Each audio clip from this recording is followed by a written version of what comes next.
Friends, good morning. In this session, we will be talking about the agencies and programs for development of agriculture in India. As far as the session goes, we will be talking about the National Food Security Mission, its components, progress, and its objectives. Similarly, we will also be talking about the Rashtriya Krishi Vikas Yojana, why it has been launched, and also we will be talking about the role of National Horticulture Board and National Medicinal Plant Board.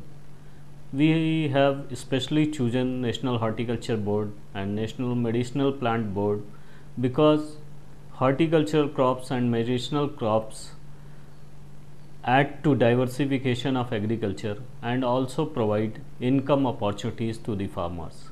So, in the beginning, we will talk about the importance of agriculture in India.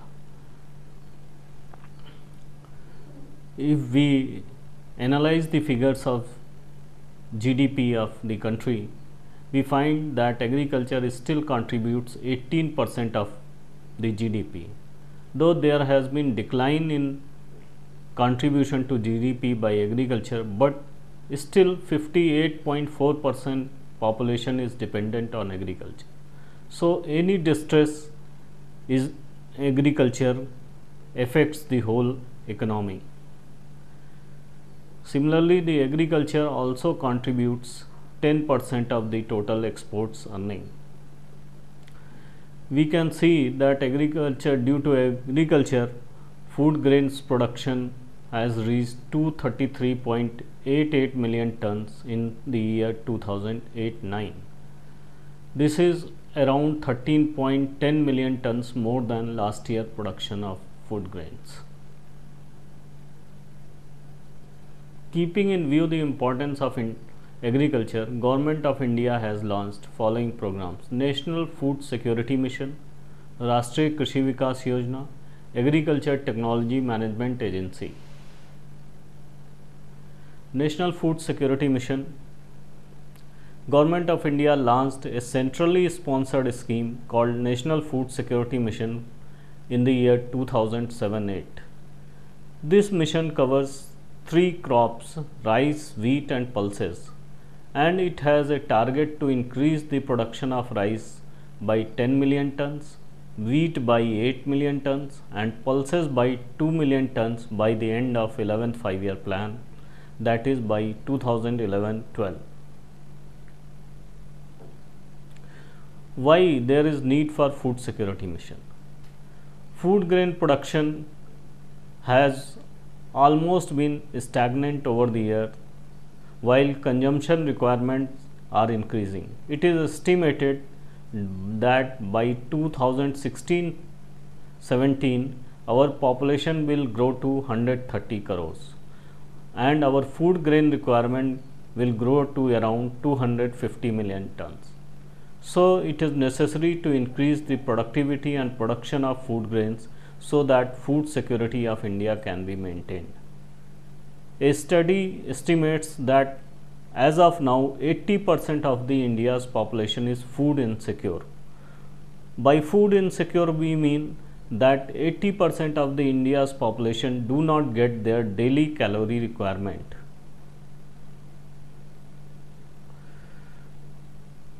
National Food Security Mission components. The National Food Security Mission has three components: NFSM rice, NFSM wheat and NFSM pulses.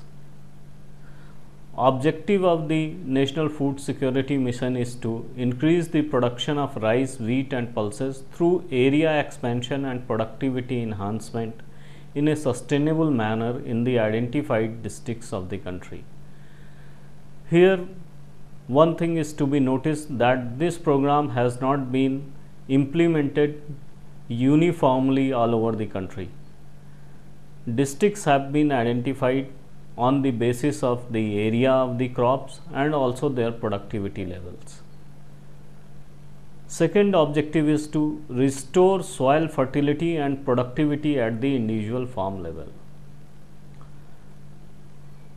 The government has recognized that due to excessive use of chemical fertilizers and pesticides, the soil fertility has been affected and that it has become necessary to restore the soil fertility. Otherwise, there is a danger of soils becoming totally unproductive. Creation of employment opportunity at the field level, farm level, enhancing farm level economy, that means enhancing the profits to restore confidence amongst the farmer.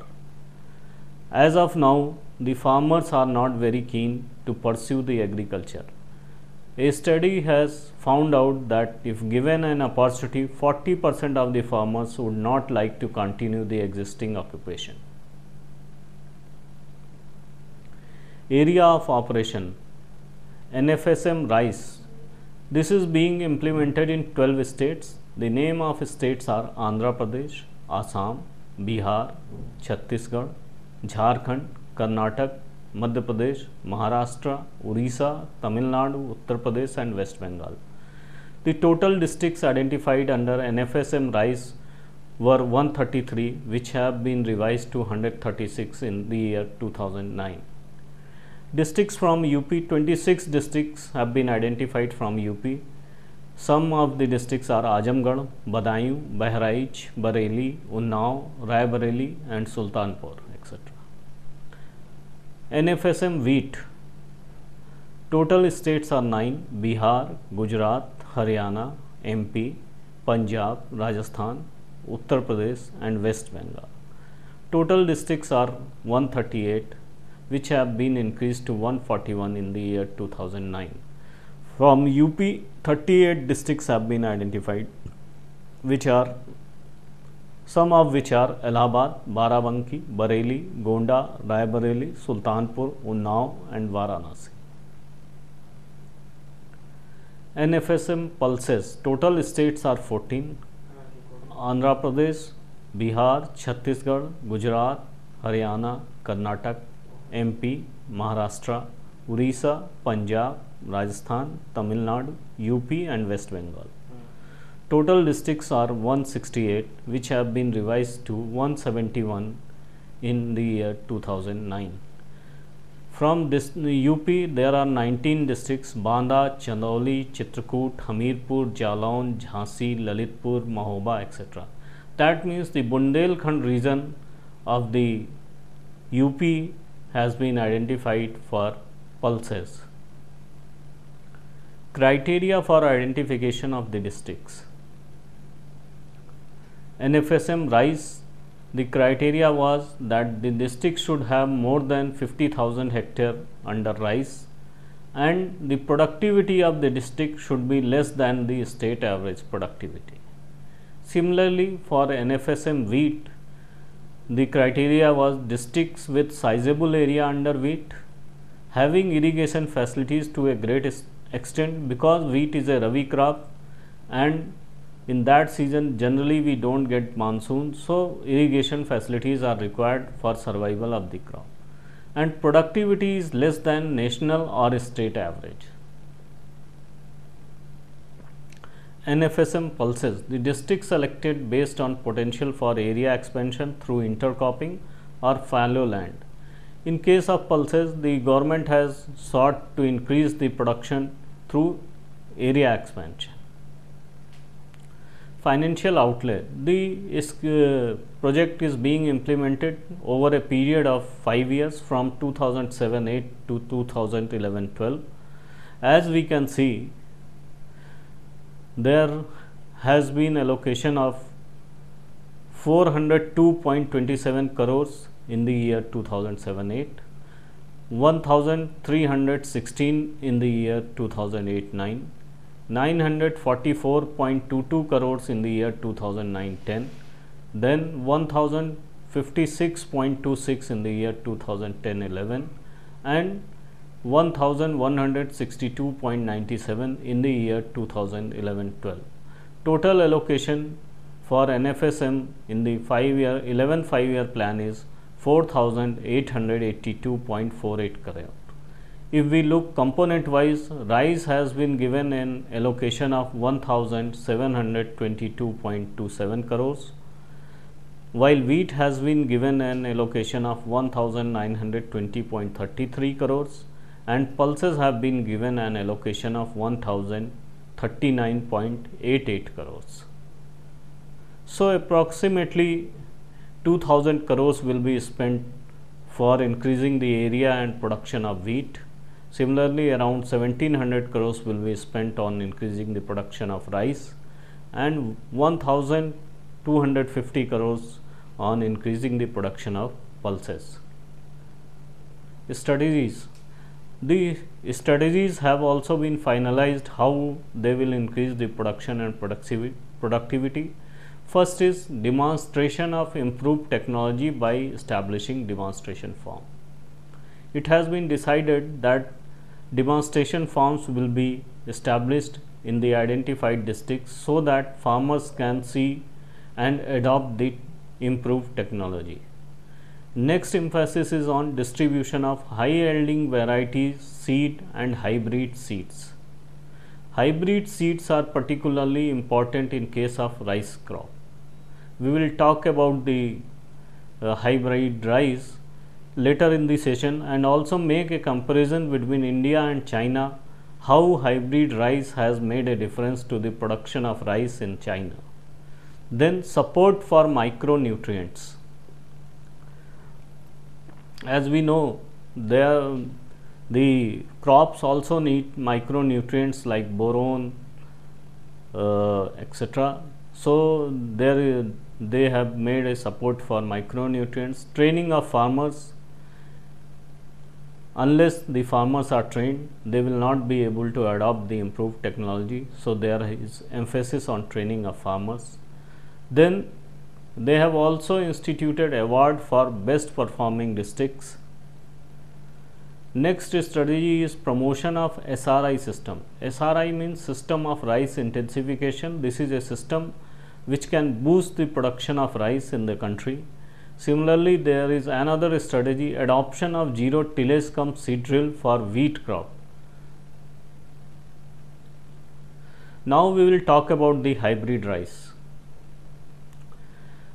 If we compare India and China, India produces 87.6 million tons of rice from 42.4 million hectares. That means approximately 2 tons per hectare, while the China produces 178 million tons of rice from a mere 29 million hectares. That means their productivity is around 6 tons per hectare. So there is a difference of almost 200% in the productivity of India and China. And the major reason for difference in productivity is that China embraced hybrid rice technology in a big way, while India has had a slow start. What is hybrid rice? Hybrid rice plants are vigorous crop varieties that give a 25% higher yield because the seeds are produced from very diverse parents. So the positive side of hybrid rice is that they increase the production, they give higher yields. But the downside is that the farmers need to buy these seeds every year. They cannot reuse the seeds, and these seeds are also expensive. They cost around 4 to 5 times more than the normal seeds being used by Indian farmers. So that has been the problem in adoption of hybrid rice technology in the country. India today has a mere 1.2 million hectares under hybrid rice cultivation, and the seeds are mostly produced by the private sector, while 54% of the Chinese rice is grown under hybrid varieties amounting to 15 million hectares, and the most of the seeds are produced by the public sector. So there is need to increase the involvement of public sector in production of seed in India if we have to expand the hybrid rice technology. Implementation at the district level, the scheme is being implemented through Atma Agriculture Technology Management Agency, and each district has to prepare a strategic research and extension plan for agriculture development of district. Zero till cum seed drill. This is required for wheat crop cultivation. What are the advantages of zero tillage machine? The zero till cum seed drill saves cost, water and time. Farmers who use zero till spend much less time and energy on crop sowing because land preparation and seeding operations are performed in a single run. While if it is to be done separately, the farmers have to make 6 to 8 passes through the field for plowing, leveling and seed sowing. So, there is saving of diesel and labor, and planting operation is completed quickly. It is estimated that there is a saving of around 36 litre per hectare for farms which use tractors, and this reduces the overall sowing cost by 80%. Besides, it takes care the need for timely planting of the wheat. As this wheat crop is subject to heat stress, as it is delayed, the heat can reduce the wheat yield by 1 to 1.5% per day. So, timely sowing of wheat is very important, and zero till machine helps us in achieving that. Zero till not only saves the cost, labor and encourages the completes the timely sowing operations, but it also removes the unhealthy practice of burning the leftover stubbles of paddy. It has been observed that farmers generally burn the stubbles of paddy in their field. This generates tremendous amount of smoke, impairing the environment and causing health hazards like itching of eyes and aggravation of breathing illness, etc. System of rice intensification. For wheat, the government is trying to promote the system of rice intensification. This system is different from the traditional system being followed by the Indian farmers. Here, there is early transplantation. That means the plant has to be transplanted between 10 to 12 days, and the crop is shown in lines. There is a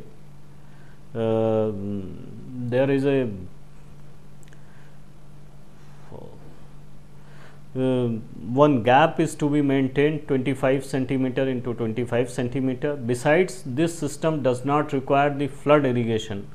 It requires only moisture in the field, which saves on the water requirement and expenses on watering the field.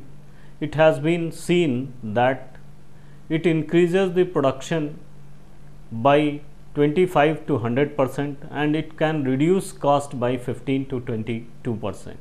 So, because of that, the Indian government is trying to promote SRI under National Food Security Mission.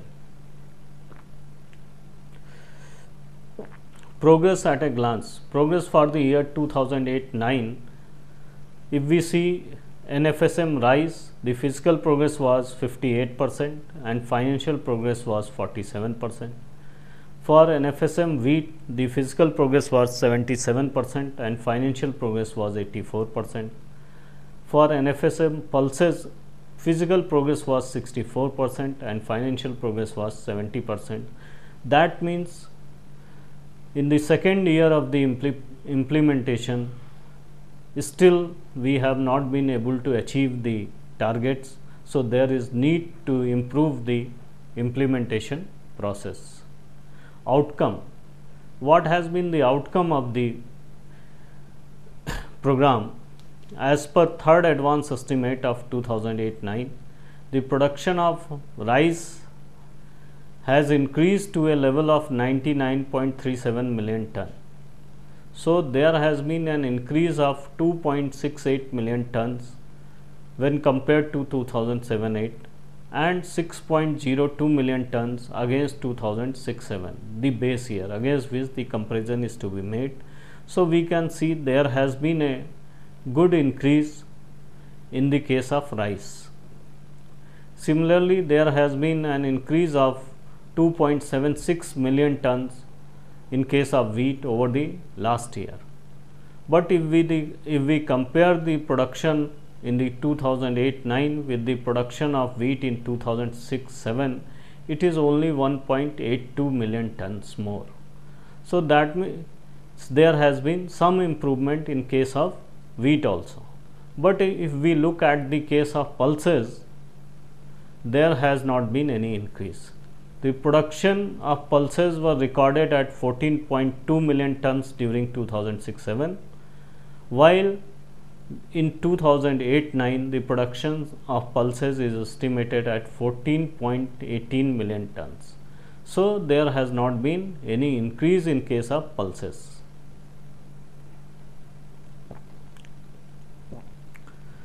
Next program we will be talking about Rashtriya Krishi Vikas Yojana. Before we talk about Rashtriya Krishi Vikas Yojana, we will say this scheme has been launched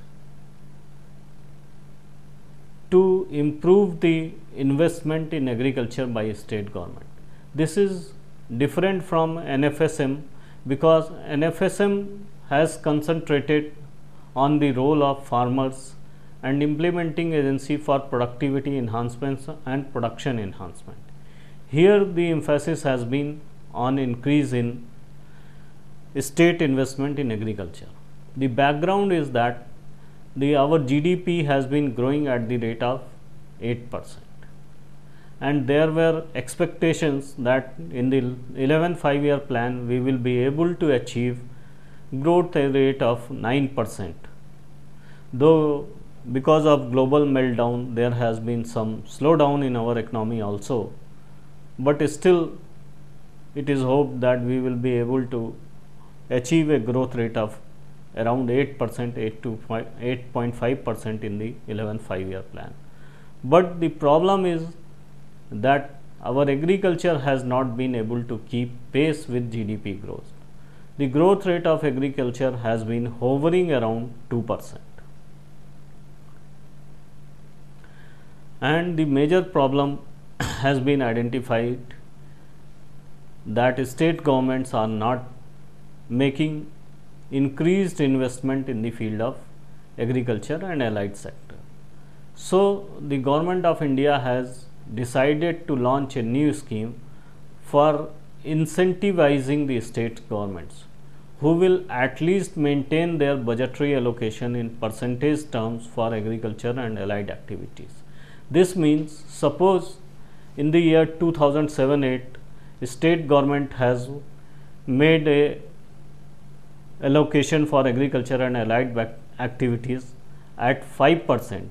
So when next year they increase their total resources, they should at least allocate 5% for agriculture and allied activities. Then only they are eligible for incentive under this scheme.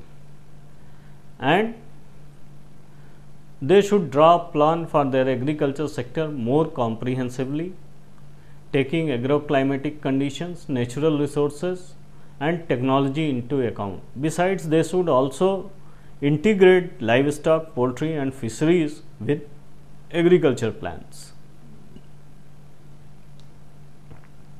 The objective of Rashtriya Krishi Vikas Yojana is to achieve 4% annual growth in agriculture sector during 11th 5-year plan.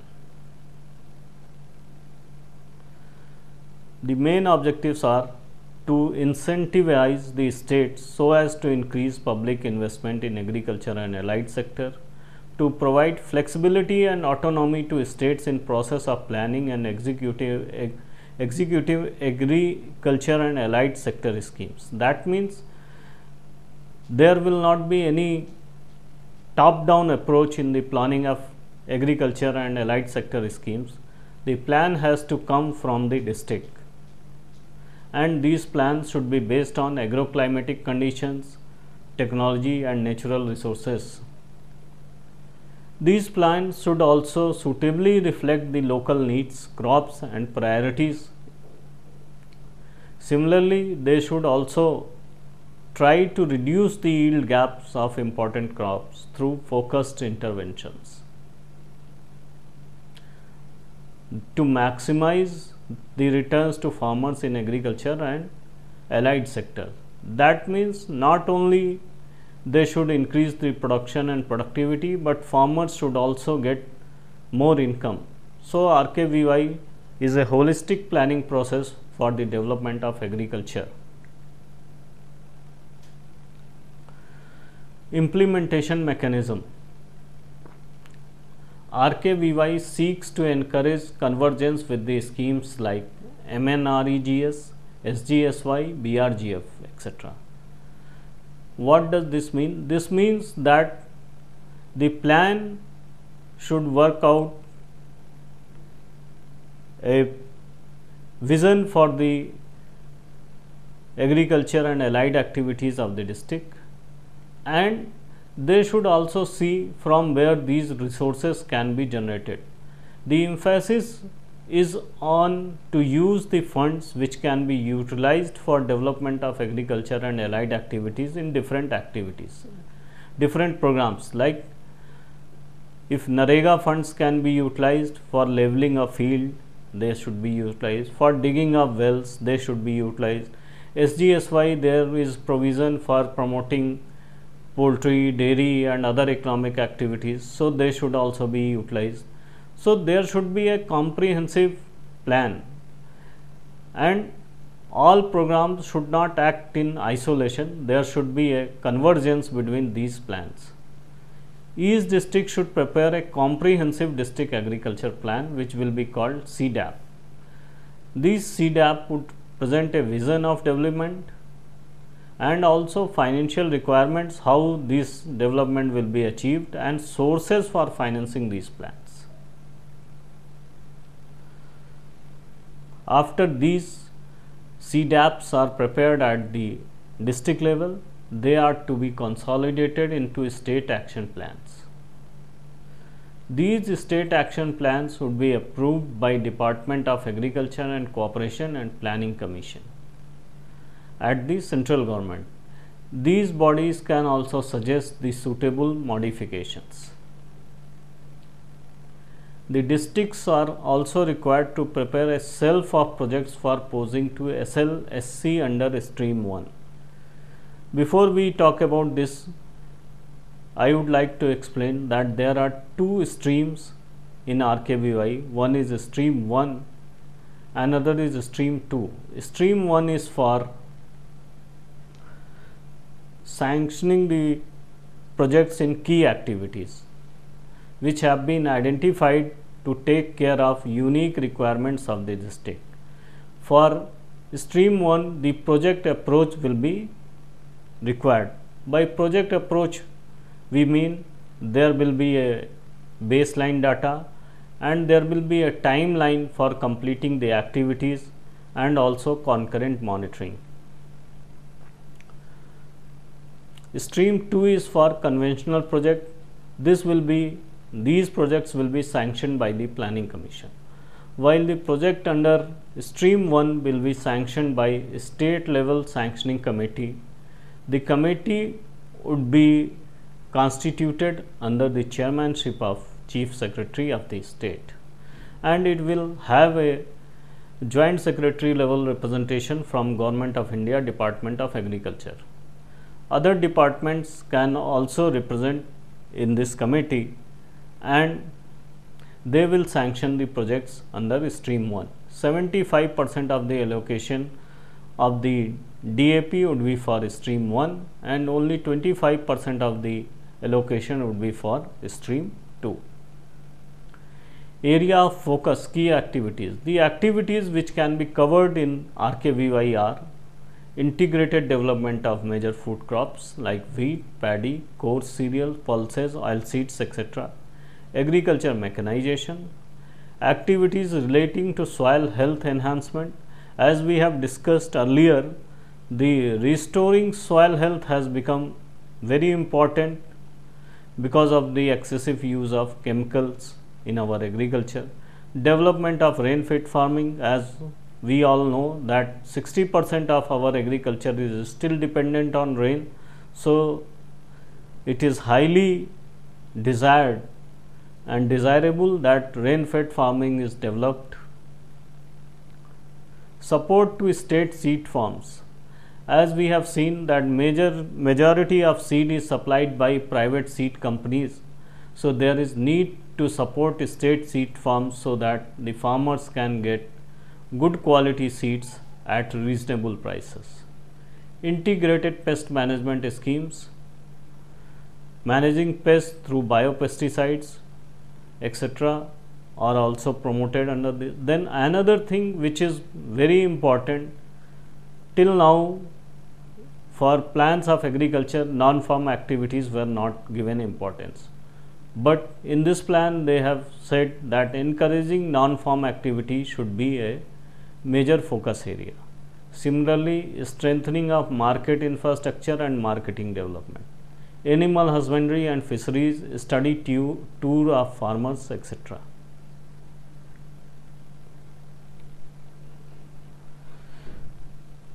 So, RKBY is a scheme to promote investment, state investment in agriculture and allied activities. Now, we will be talking about the horticulture crops. As we all know, horticulture is a subset of agriculture. Fruits and vegetable crops come under horticulture, and we have made lot of progress in horticulture crops, as can be seen by this table. Area in 1000 hectares, production in 1000 metric tons. We can see in 2006-07 the fruit crops were grown in an area of 55,54,000 hectare, and the production was 59,563 metric ton. Similarly, the vegetables were grown in an area of 75,81,000 hectares. This area and production has been increasing over the years, and it has become a remunerative for farmers to go in for horticulture crops. And National Horticulture Board has played a major role in promoting the horticulture in the country. National Horticulture Board was set up by Government of India in 1984 as an autonomous society under the Societies Registration Act 1860. The mandate of National Horticulture Board was to promote integrated development in horticulture, to help in coordinating, stimulating and sustaining the production and processing of fruits and vegetables. So, here we can see that the role of NHB is not only to promote and increase the production of horticulture crops, but also to promote the processing of fruits and vegetables, so that there can be value addition in the total chain. To establish a sound infrastructure in the field of production, processing and marketing with focus on post-harvest management to reduce losses. There has also been a focus on post-harvest management because it has been estimated that around 25% of our horticulture produce is wasted because we don't have proper post-harvest management infrastructure. Next objective is to develop high quality horticulture farms in the identified belts and make such areas vibrant with horticulture activity, which in turn will act as hubs for developing commercial horticulture. What does this mean? That there are clusters of horticulture farms in various districts, and the National Horticulture Board should promote these clusters so that commercial horticulture will be developed in and around that clusters. strengthening market information system and horticulture database. There is also need to improve the database of horticulture, like to have figures about the production and productivity and area under different crops. Then also market information system, that means where the prices of the commodities are more or less, how the farmers can utilize this information.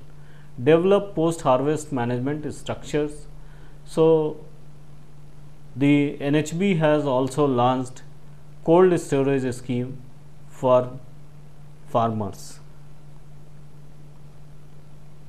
Next objective of the National Horticulture Board is to assist research and development programs to develop products suited for specific varieties with improved method and horticulture technology. Another objective of National Horticulture Board is to provide training and education to farmers and processing industry personnel for improving agronomic practices and new technologies. Agronomic practices means all the practices followed from sowing to harvesting of the crop is called agronomic practices. Another very interesting objective of National Horticulture Board is to promote consumption of fruits and vegetables in fresh and processed form. That means the Government of India has recognized that for increasing the production it is necessary that the consumption is also increased. Organizational structure of Horticulture Board. It has got a board of director which is headed by Union Agriculture Minister, who is president of the board of director, and Union State Agriculture Minister is the vice president of board of directors. It has also got a management committee. It has got a network all over India. In each state it has got an office. In bigger states like UP and Maharashtra, it has got 4 to 5 offices. Schemes of National Horticulture Board. First is development of commercial horticulture through production and post harvest management. Capital investment subsidy for construction, modernization, expansion of cold storage and storage of horticulture produce. Technology development and transfer for promotion of horticulture. Market information services for horticulture crops. Horticulture promotion services including terms of reference for techno-economic feasibility studies. First is development of commercial horticulture through production and post-harvest management.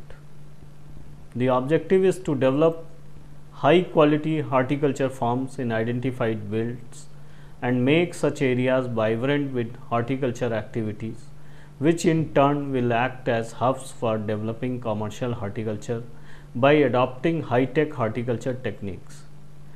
That means some areas will be identified and developed, like in UP they have identified mango belts in Lucknow and JP Nagar. Similarly, Meerut there has been promotion of floriculture. To develop post-harvest management infrastructure, to improve linkages between horticulture producers and marketers, to create integrated network for marketing of horticulture produce, to increase producers' share in consumer price. What are the components which are covered? There are two types of components which are covered under this scheme. One is production related, here high quality commercial horticulture crops like broccoli, indigenous crops produce and herbs like mango, guava, aromatic plants like lemongrass, gugul, seed and nursery, biotechnology, tissue culture banana, biopesticides, organic food. As we all know, there has been great demand of organic foods by the well-to-do section of the society, as excessive use of chemicals in our agriculture has deteriorated the quality of crops being produced. So now those who can afford, they are asking for organic foods. So this is one area which can be promoted by National Horticulture Board. Then establishment of horticulture health clinics and laboratories. As we all know, like human beings and agriculture crop, horticulture crops also need the diagnostic services and also cures. So establishment of horticulture health clinics and laboratories can also be covered by National Horticulture Board. Then it can also provide consultancy services. Beekeeping can also be covered by National Horticulture Board. Here we have found out that beekeeping is a very good activity, and there is great demand of honey in European countries.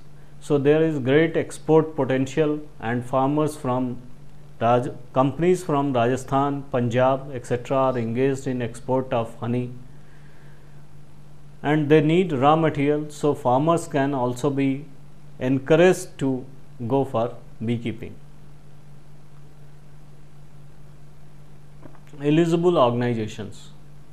The organizations who are eligible for support from NHB are NGOs, Association of Growers, individuals, partnership, proprietorship concern, firms, companies, corporation, cooperatives, APMCs, marketing boards, committees, municipal corporation, municipal committees, agro industries corporation, state agriculture universities, and other concerned R&D organization. That means the coverage eligible organizations list is very long.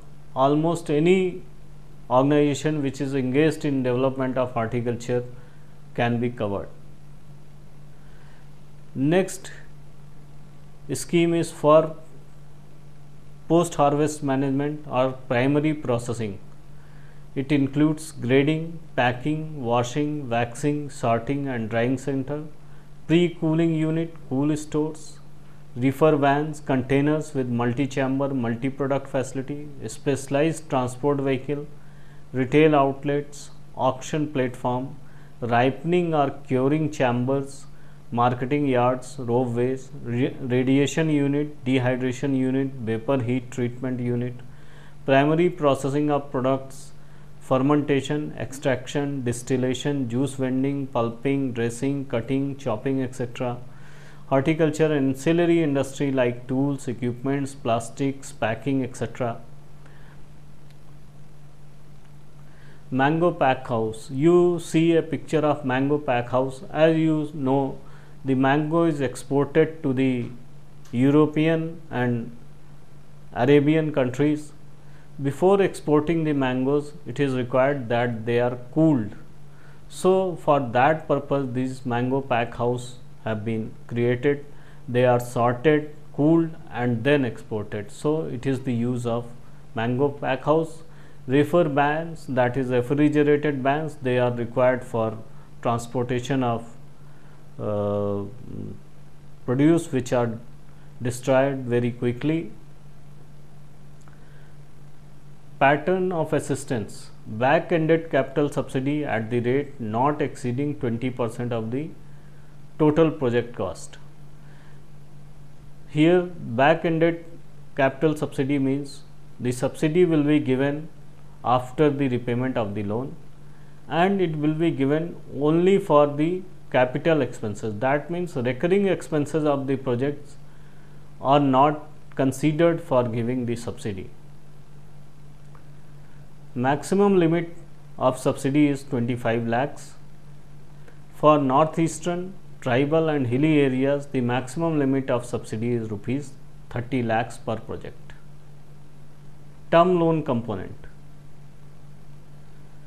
That means it is a loan linked subsidy scheme. There should be a term loan of at least 25% of the project cost as per appraisal of the bank. That means the project cost will not be determined on the basis of project report submitted by the entrepreneur, but it will be determined on the basis of appraisal done by the bank, and it should be 25% of the such appraisal when the project cost is up to 30 lakhs, and in case of Proposals above 30 lakhs, the term loan should be at least 40% of the project cost as appraised by bank.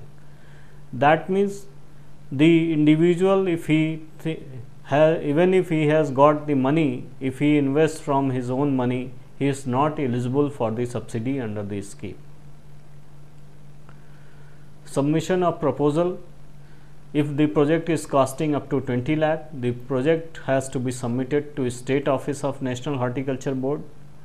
In case it is more than 20 lakhs, the proposal is to be submitted to National Horticulture Board, Head Office, Gurgaon, and a copy is to be sent to respective State Office of National Horticulture Board. Next scheme is Technology Development and Transfer for Promotion of Horticulture. The activities are popularization of new technologies, tools, techniques for commercialization, adoption, introduction of new concepts to improve farming systems, upgradation of skills by exchange of technical know-how, consolidating research efforts for specific problems, identification, collection, rapid multiplication and popularization of indigenous crops and other flora of horticulture importance with emphasis on domestic and export promotion, familiarization and exposure towards newer scientific concept, temper and research and development from hitherto unknown, unexplored and traditional status of farming and post-harvestment management on to modern lines. Eligible components are introduction of new technology, visit of progressive farmers. The visits can be local and it can also be international visits. Promotion and extension activities, expert services from India and abroad. That means the farmers can get the consultancy from India or abroad. Technology awareness, then organization participation in seminars, symposia and exhibitions. The NHB can organize seminars or send the farmers to participate in seminars, symposia and exhibition.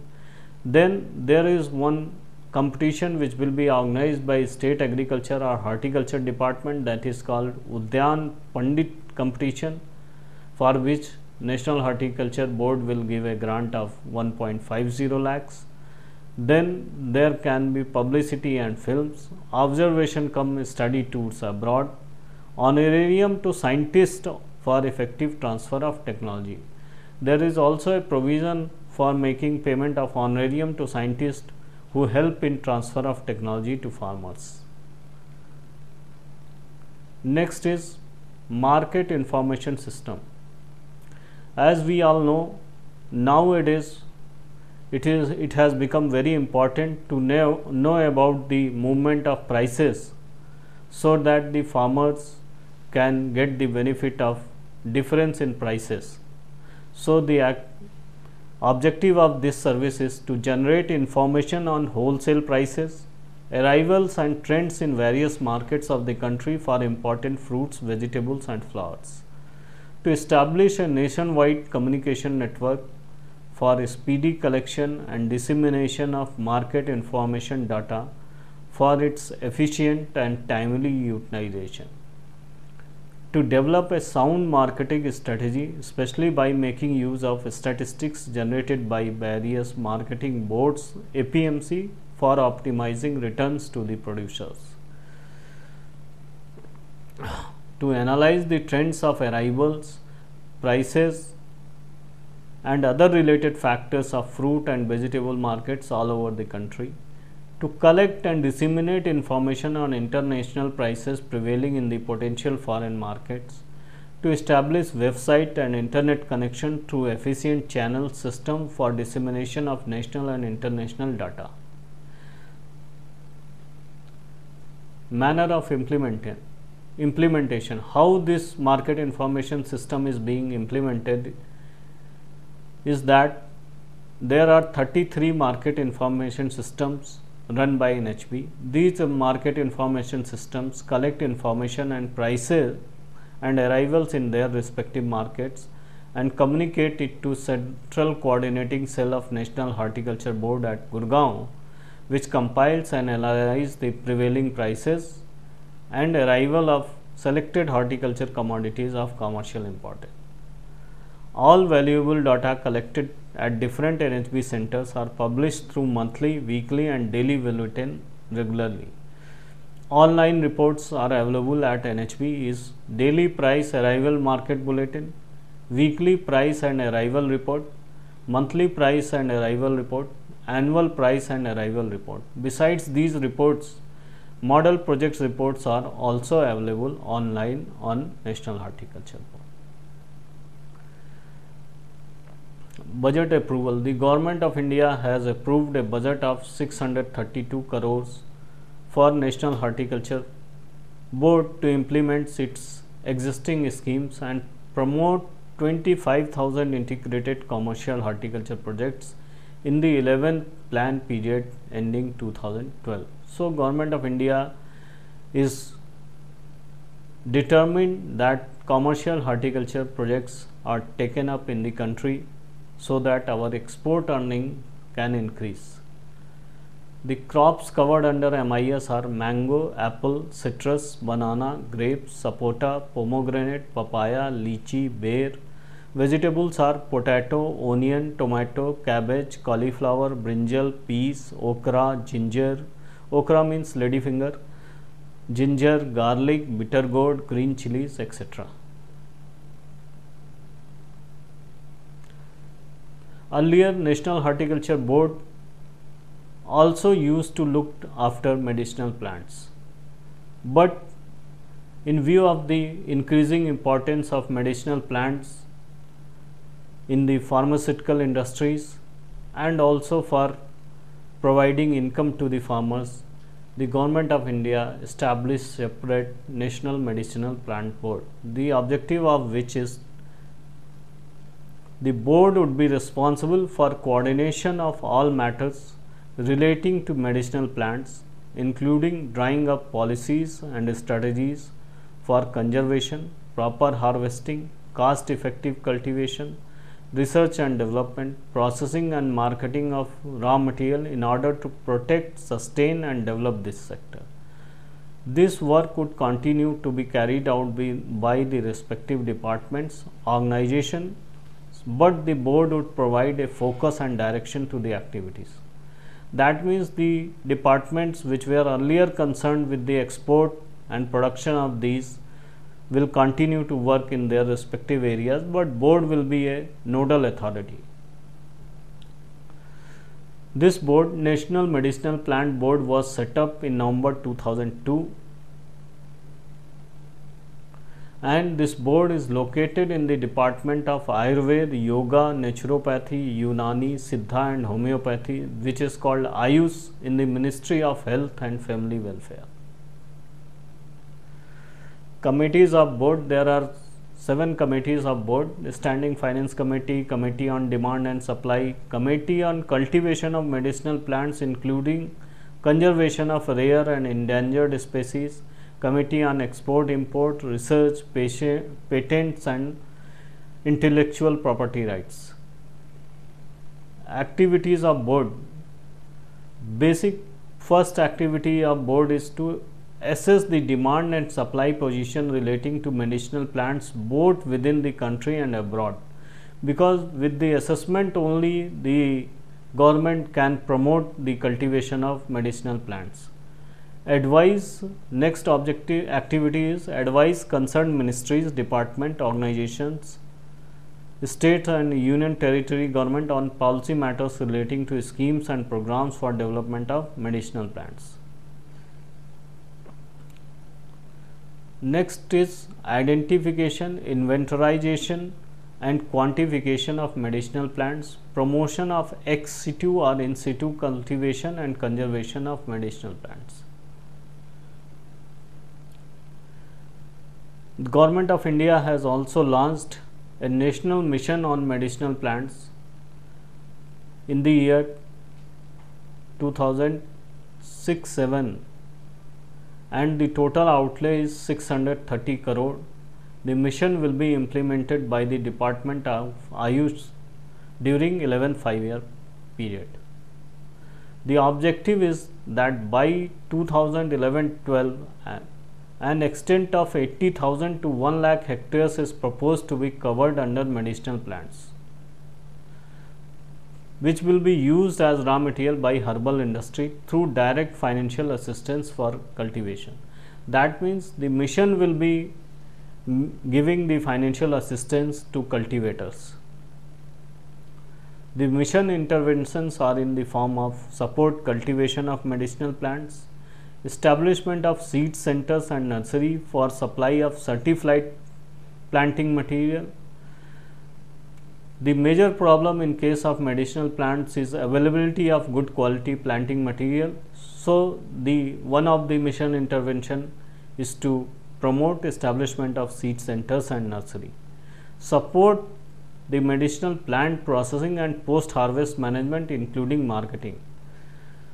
As far as medicinal plant processing is concerned, the harvesting and first grade processing is still traditional, so there is need to improve the system. Then quality testing, certification and insurance. Insurance is also a major problem, that because so far the medicinal plants are not covered under the agriculture insurance scheme of Agriculture Insurance Company of India. Some of the plants which are covered under National Medicinal Plant Mission are Ceres plant, you can see the picture, which is found in UP. Then Google plant. Financial assistance from the National Medicinal Plant Board is in the form of back and credit linked subsidy. Back and credit linked subsidy we have explained earlier also. That means you have to avail loan and the subsidy will be at the end of the repayment of the bank loan. The back ended subsidy varies between 20% to 75% for cultivation of medicinal plants. In case of processing plants, the subsidy limit of subsidy is 25% of the project cost and maximum is rupees 50 lakhs. In case of infrastructure facilities like testing lab, etc., the project cost is 30% of the project cost, maximum 30 lakhs. Here is the picture of hing, which is mostly produced in Iran and consumed in India. Financial assistance for testing charges. Testing charges, the reimbursement will be 50% of the testing charges, subject to rupees 5,000 if the herbs medicinal plants are tested in Ayush or NABL accredited laboratories. Organic or good agriculture practices certification, rupees 5 lakhs for a cluster of 50 hectare on a group basis. As we know, the just by using the practices, good agriculture practices, our produce cannot be certified as organic. There has to be a certification by the outside certification agency. So, the National Medicinal Plant Board has got a scheme to help in certification also, and it is providing 5 lakh rupees for a cluster of 50 hectares on group basis. Crop insurance, 50% of the premium of crop insurance is also being shared by National Medicinal Plant Board. So, in this session we have talked about the National Food Security Mission, which is so important to increase the production in wheat, rice and pulses. We have seen through the outcomes that while it has made some impact in the case of rice and wheat, in case of pulses there has not been much progress, the production has stagnated. Similarly, we have also talked about the Rashtriya Krishi Vikas Yojana, which is a plan to incentivize the state governments to increase their investment in agriculture and allied sector. Besides, it also wants that district should prepare a comprehensive agriculture plan and there should be convergence between different schemes like Manrega, BRGF and SGSY, etc. Similarly, we have also talked about the National Horticulture Board and its scheme, and we have talked about National Medicinal Plant Board, how it is trying to promote the cultivation through financial assistance, cultivation and conservation of the medicinal plants through financial assistance, that means through back-ended subsidy, processing plants, and also organic and GAP certification and crop insurance. After this, we will be talking about the Indian banking system in the next session. So, thank you very much.